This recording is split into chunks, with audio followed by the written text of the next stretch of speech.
Siri, do my homework for me. So kids have this.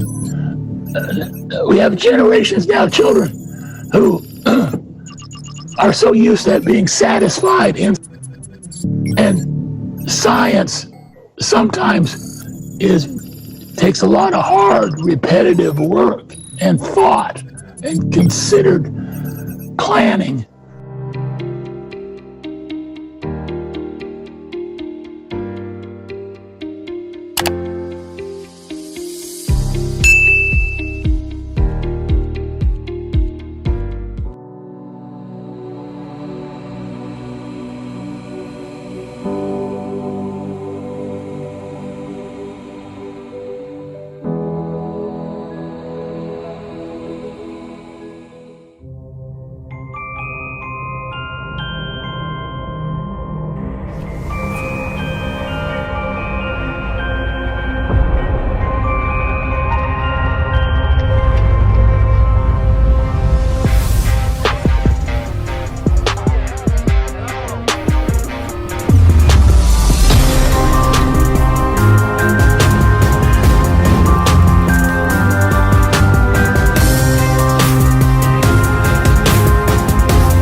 Okie dokie. Hello, you guys. I am so excited. I've been looking forward to this particular episode. We have Jake, the host of the Midnight Science Club, and we have Nick, who is the director of operations for the Midnight Science Club. You guys introduce yourselves. Jake, you can go first. Tell us a little bit about yourself. Excuse my voice. I'm an old man, as you can tell. Oh, no. Oh, yeah.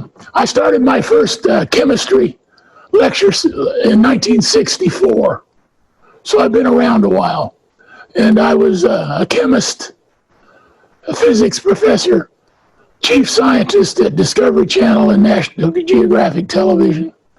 And somewhere in that mix, I inherited the title of Wizard 4 from the Royal Institution of Great Britain in London.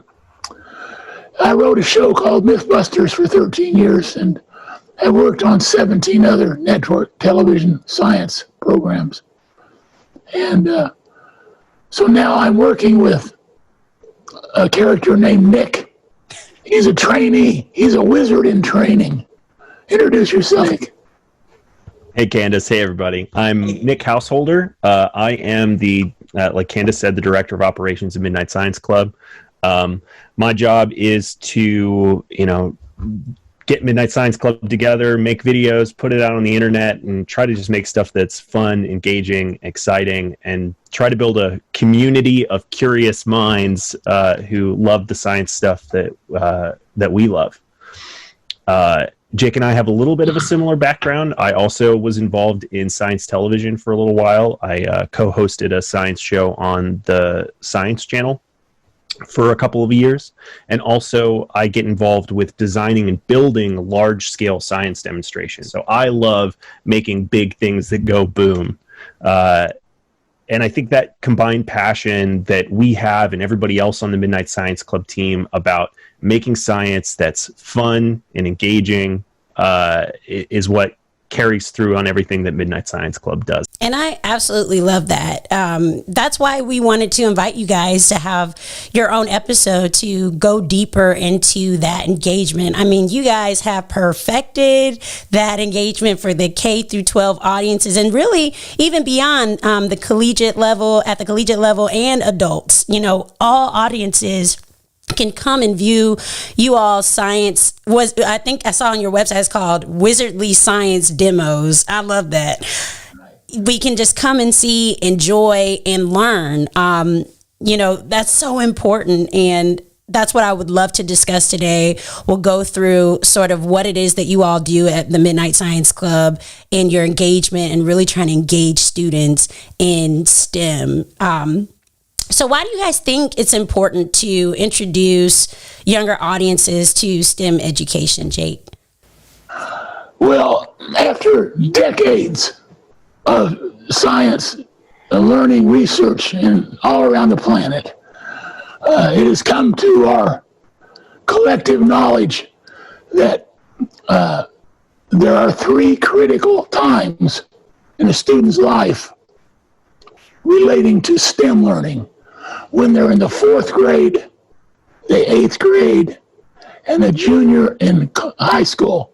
That's called their trending points, where they make very important decisions about their career, their lifestyle, what they like. So we target each one of those areas, 4th grade, 8th grade, and 12th grade, and try to get young people at those ages involved in real science with real scientists so that they can fall in love with it, as we all did. I love that. Yeah. That's excellent. And let's go even a little deeper.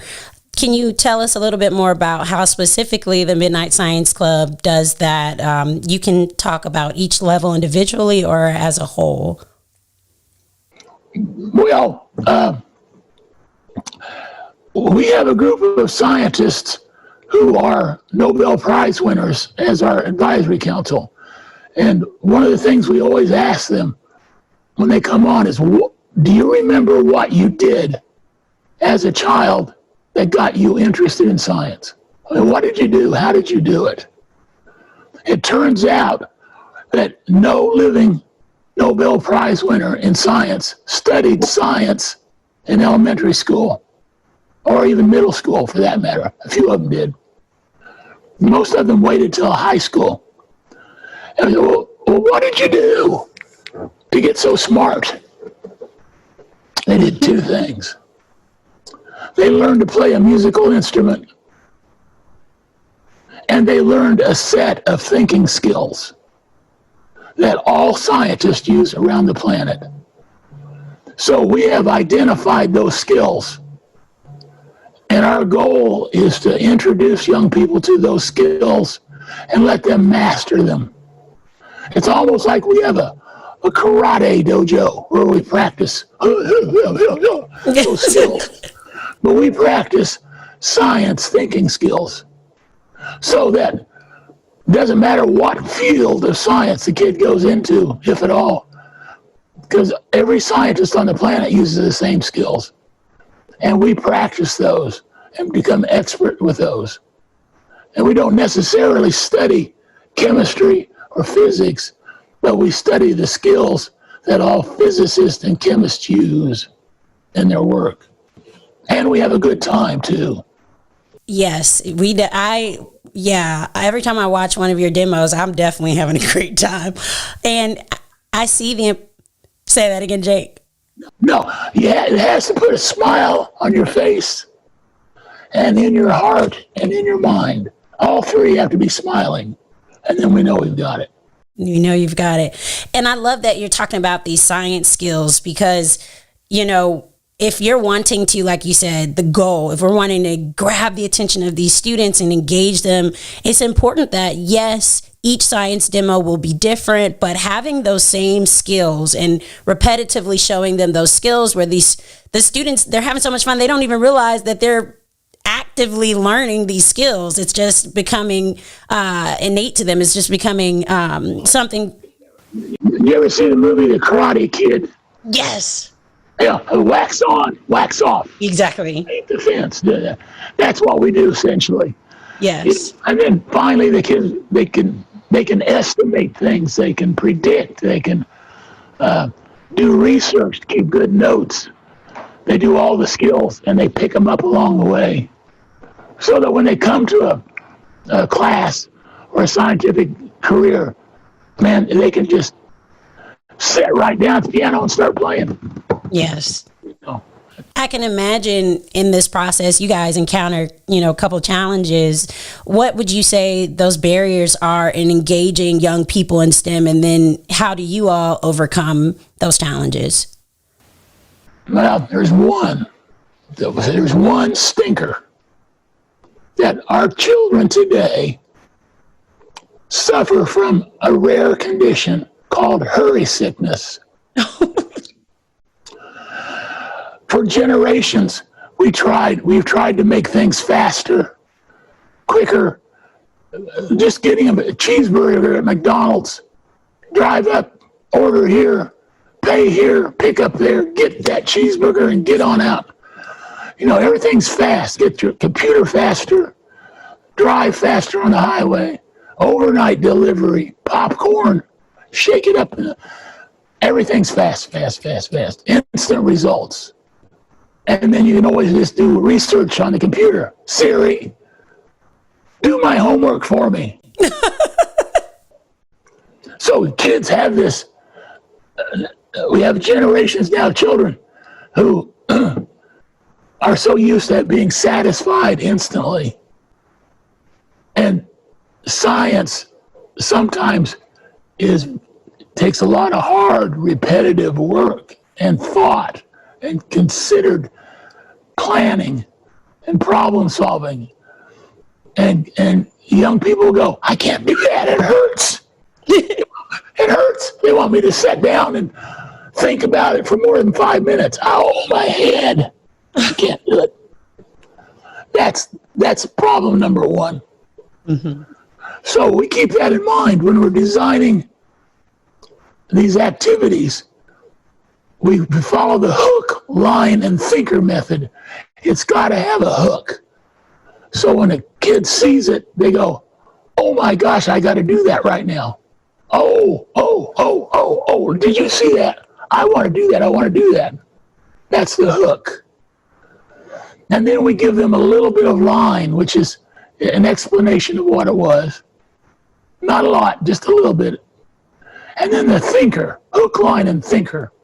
The thinker is a science process skill that they practice while they're doing that activity, and they don't even know it. You can tell a kid will say, I don't like to run. I don't like running, but I like to play basketball. So you get them playing basketball. How much running do they do? Yeah. 20 miles. Mm-hmm. So that's what we do. That's excellent. Thank you guys so much for sitting down and talking with me about the importance of engaging these young minds. You all said some really major points. 4th grade, 8th grade, and juniors in high schools. Those are the 3 major moments that students are thinking to themselves, hey, that's when they're most impressionable. And that's when that's your focus. That's the focus audience for teachers, adults to really get in there and influence these younger generation. And then also, I love that we discussed the instant satisfaction that the students, that younger generation is used to, but it's important to get them to understand that science sometimes takes a little bit longer. And I love that you all are using the hook, line, and thinker method to sort of combat that challenge and really get these students to take the time, learn STEM, love STEM, enjoy STEM. So we're just going to take a quick little break and we'll be right back.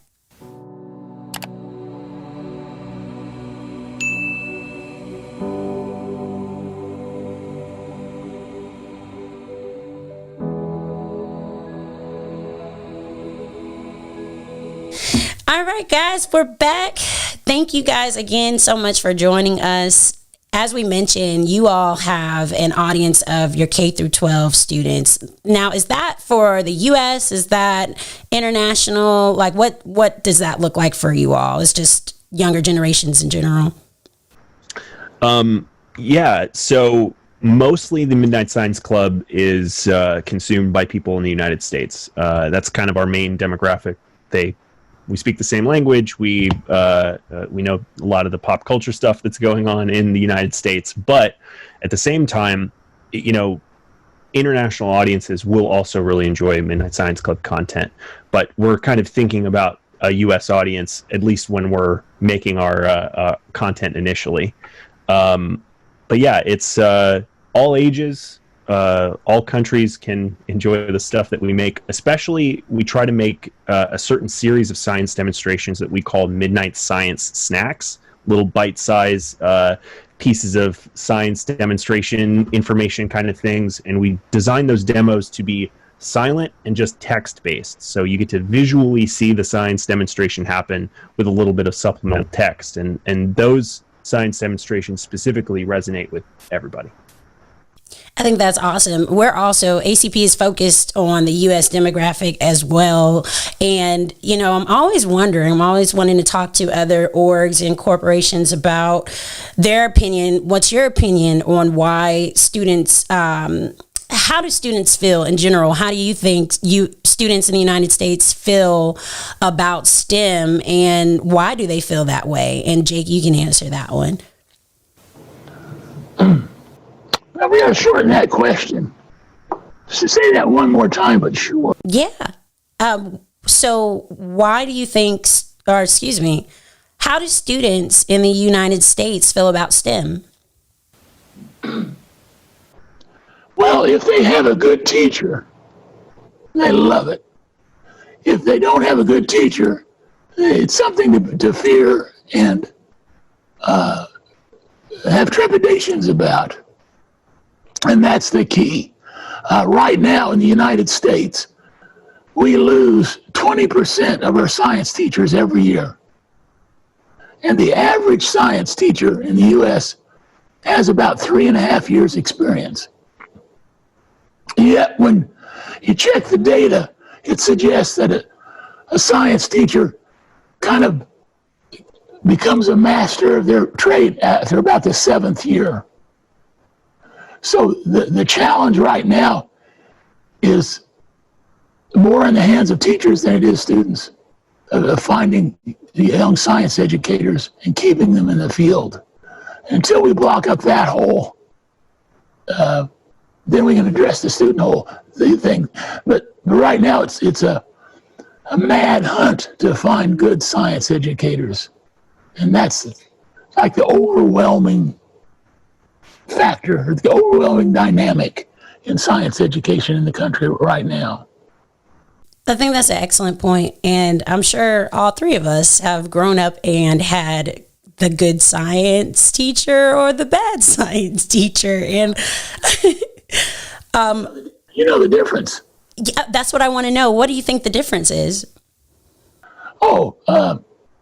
As Faraday would say, it sounds almost religious, but when a scientist experiences true science, it is an emotional experience because you realize you're seeing how the universe works.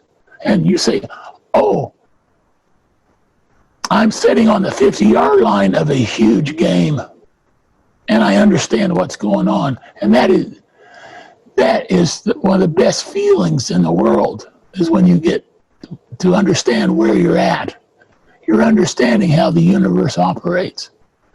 And that's so empowering. You say, I'm just a dumb kid from Nebraska, but I understand how galaxies move through space. It is so empowering. A good science teacher can make all the rest of the subjects so much more tolerable and beloved, just when you inspire kids to have that understanding of the natural world. And that's it. And we believe that as well. I always think in my mind, I'm visualizing in the classroom, sitting in the classroom and learning a new theory, or I'm learning something new for the day in my science class. What would I like to see the teacher do? What would I physically like to do in the class to learn this new theory? And what you're talking about is this hands-on learning that really helps to evoke that emotional excitement for the student. I mean, if I'm learning an experiment, I want to be all in that thing, touching and moving things around and really getting in there. And that's what Midnight Science Club does. And I absolutely love it. Every experiment, I see the students and I see you guys really in there engaging the students. And I think, the teachers who will be able to tune in, and our audience listeners who are looking at this, I hope that that's something that they'll pick up and learn from you all, that type of learning style. Well, we're lucky in the fact that our library, our file cabinets, we have about 20,000 to 30,000 in our file, and it's been collected for 200 years. We have a 200-year-old collection. So it's easy for us to find a really neat activity for a particular situation because we've got such a huge file. So it's like the New York Public Library. We got 2 million books. We can probably find what you need. That's the way we inherited that here. That's awesome. So let's jump back in here. Jake, we hear Midnight Science Club gives people a backstage pass to science. What do you mean by that? Well, I always said, I was a fan of Pavarotti, the opera singer, because we look so much alike. And I went to a concert, and I thought, gosh, wouldn't it be neat if he would come down off the stage and ask me to come backstage? I just die, So what we do is we have real scientists, Nobel Prize winners, astronauts, well-known scientists, and we make sure they can interact with our members. So our kids get to hang out with the Pavarottis of the scientific world. Wow. And just they'll find out. This guy's just a schmuck like everybody else. He's smart, but he's got bad breath too. and it breaks down the wall. And when they're done, I want the kids to go, well, I could do that. I mean, that's it. Yeah, really, I could do that. That's what the backstage pass is. It's not to go back and do hero worship, or build up your ego. It's to say, I've met these people. They shook my hand. We had a Coke together. We talked about what's better, chocolate chip cookies or pumpkin pie. Yes. We didn't talk about science. We talked about pumpkin pie. And that's the best gift you can give to a kid, is to give them access to the personal side of a scientist, the backstage pass. I definitely agree with that. I absolutely love that. Backstage pass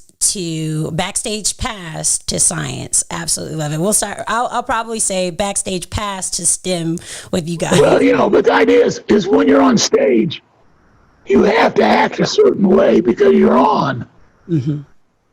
And the person has to maintain their stage presence. But backstage, you'll catch them picking their nose. Oh, yeah. Wow, this is good. So that's very important. That's why we want to humanize it. Yes. I love it. I was curious, really wondering if you guys could take us through a short demonstration of how you apply this hands-on learning for your younger generations, for your younger audiences. Got it. Right here. So, Faraday in 1827 wanted to introduce the concept of science to the king, and the king brought his prince, the crown prince, to the Royal Institution. And he did this very activity. He didn't use balloons, he used bubbles, but we're going to use balloons because they're not so messy. So I've got a piece of pipe with a valve right there. And when I open the valve, I can blow right through the pipe. And then when I shut the valve, it won't go through. And I have two balloons.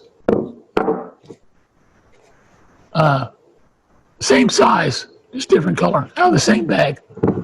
And what's this got to do with science?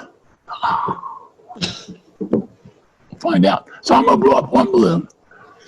I'm going to stick it on one side. Put a little slobber on there to make it get a good tight seal.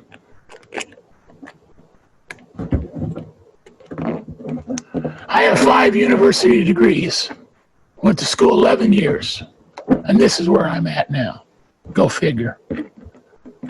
This is it.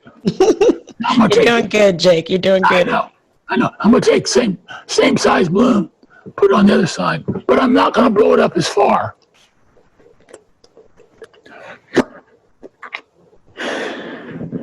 Just a little bit. Here we go. Let some of it out. And I'll stick it over here on this side.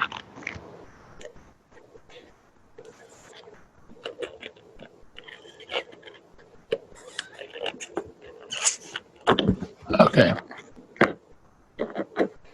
There it is. Now I put the question to you. What's going to happen when I open the valve? Okay, let's go back to science in high school because I think that's all I can remember.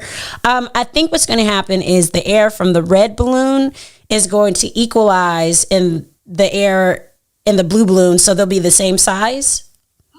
Oh, there's a fancy name for that. You remember what it is? No. Equilibrium.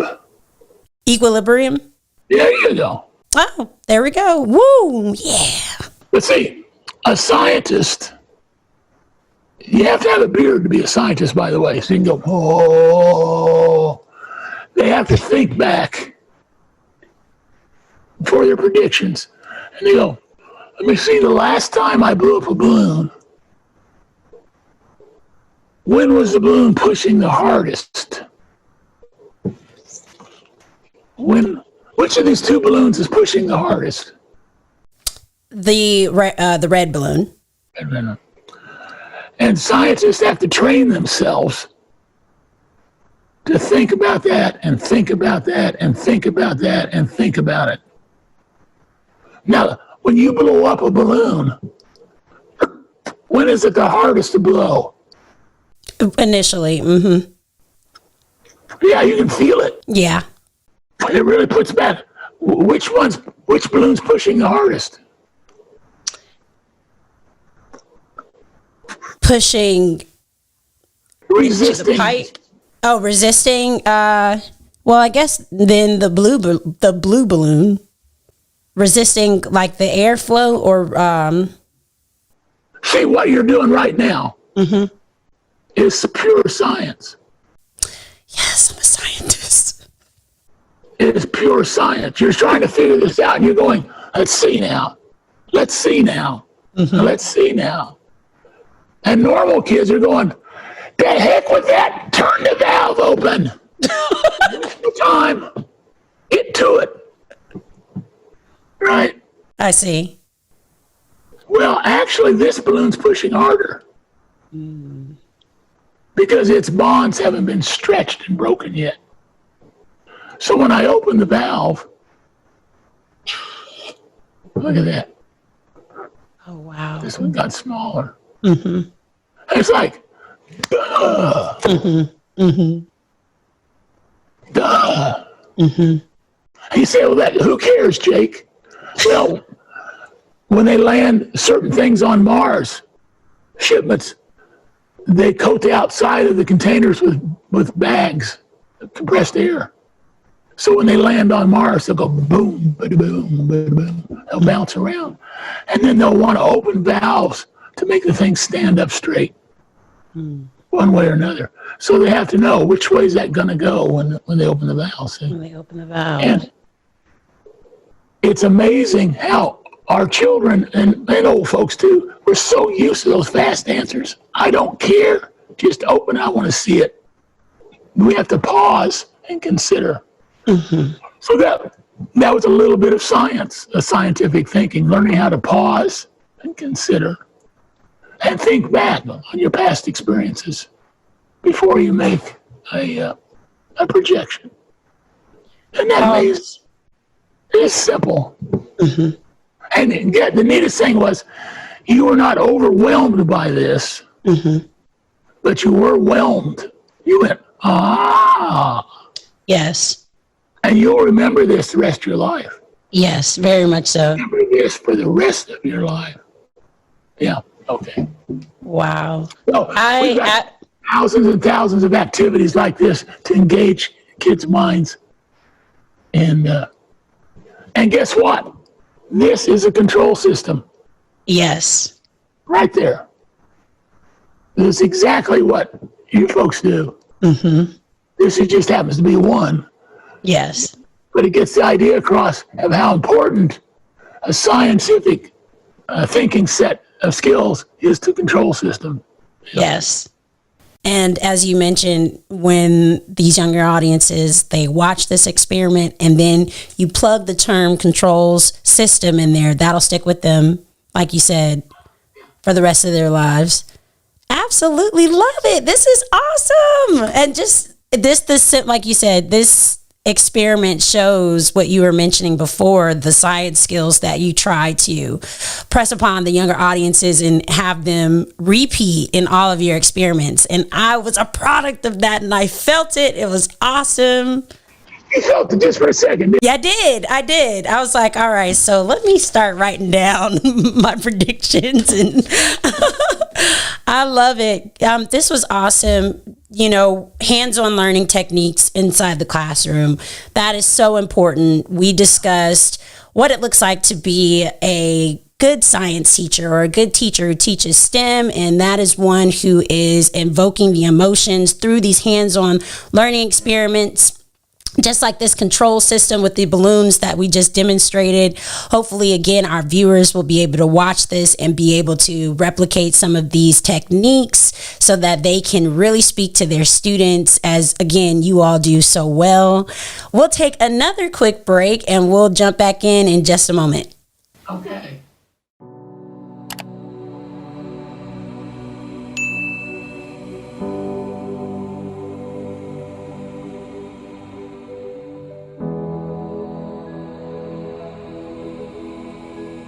Awesome. We are back with Midnight Science Club. We have Jake, the wizard, number 4, and we have Nick, the director of operations. Hey, Jake, that's 8. If you do like this, that's 8.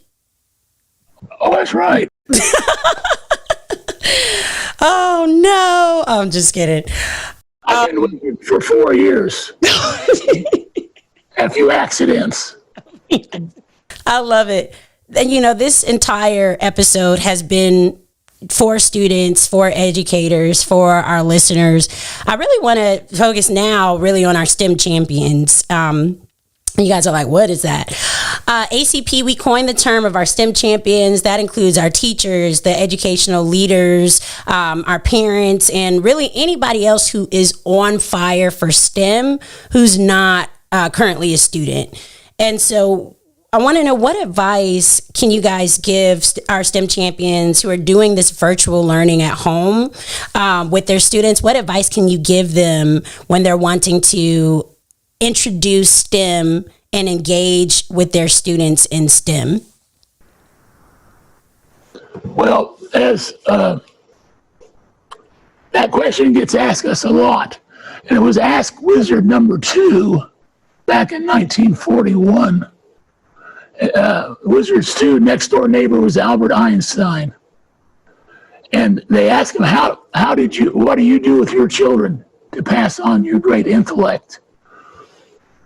And they said, probably the biggest gift you can give to your child, if you want them to be a STEM learner, is to get them to learn to play a musical instrument. First thing, it opens up the other side of their brain. It allows them to dream and become a problem solver. And it's true. You ask anybody with a Nobel Prize, they'll say, yep, I learned to play the violin. I'm not very good at it, but it allowed me to look at a problem globally so I could find the governing dynamic. So number one, I would say, this comes from a lot of scientists and a lot of Nobel Prize winners, play a musical instrument. And you don't have to be good at it. Just do something in the arts. That's the number one thing you need to do. Number two is teach yourself to enjoy reading. And that takes discipline nowadays, because we're almost anti-reading now. It's just because with reading you can absorb data at a rate that your brain can absorb it and retain it. And so it's a self-governing information rate. When you look at stuff on the internet all the time, it comes too fast for retention. And the third little skill to help is the secret of wait time. Whenever you're homeschooling your kid and you ask them a question, when you ask a question, give them at least 8 seconds of silence before the answer. You give them wait time to digest both the question and their answer, to think a little bit before they speak. Now, those were 3 gifts. Those are 3 ideas that I think those 3. No, there was another one. What was it? Oh, sleep. Children don't get enough sleep, and they're not hydrated enough. Those were 2 other things on the side that I've left. Make sure your kid drinks enough water, they get enough sleep, learn to play a musical instrument. Give them wait time when you ask them questions. And you'll be halfway home to a Nobel Prize if you do that. I think this is a very interesting and unique way of answering this question. I've asked this question on many occasions. I've never had someone answer it in this way. The question was we're asking about virtual learning, and these skills have nothing to do with virtual learning and technical skills. Well, it's the foundation. Let me not say it has nothing to do with it. It's the foundation. The foundation. It's like you ask me, how do I put icing on the cake? Mm-hmm. First thing you have to do is build the cake and get that cake good and solid. And then the icing goes on so much easier. Mm-hmm. Build a good cake. Yeah, it's almost like turn off your computer for a moment, turn off all electronics and focus on your instrument, focus on your sleep, your water, like you said, the foundation. Let's get back to the basics so that when we do incorporate whatever virtual style learning, that it's just that much better. The student is that much more engaged and is ready to interact and ready to learn. I love that. Yeah. You guys, this has been an amazing episode here with the Midnight Science Club with Jake and with Nick. And before we leave, I think the most important, if not the most important thing that we're going to give our listeners is resources. Where are these STEM resources that educators and students can go and find and learn more about you guys, and then also help them with their STEM education? Go for it, Nick. If you're an educator who wants to learn more about some of the stuff that we do at Midnight Science Club, if you're somebody who maybe wants a live virtual session with Jake the Wizard, the best place to look for that is going to be at Faraday Studios. FaradayStudios.com. Just Google it. You'll find us. That's our more educator-focused angle if what you're looking for is resources. If you just want to see us blow some stuff up and have a good time and see some cool science demonstrations every week, you can find us all over social media at Midnight Science Club. That is awesome. Thank you so much, Nick. I mean, come on. Our STEM champions, they're going to know these 4 skills that we talked about. Get their students, get the younger audiences to play an instrument and expand their minds, become dreamers and ready to really learn and utilize that other part of their brain. The STEM champions will also be able to assist these students in teaching them and in teaching the students how to teach themselves how to enjoy reading. And also, I love this, taking 8 seconds of pause when you ask a question. STEM champions will ask a question, take a moment, and then allow the students to really think and process and be able to answer in the way that they feel comfortable to do. And then, of course, sleep and water. I think the 4th one is something I definitely need to be working on myself, sleep and water. And then also, love it, you guys, educators, our STEM champions, go to FaradayStudios.com. And then also, of course, Midnight Science Club if you want to get into all of this action.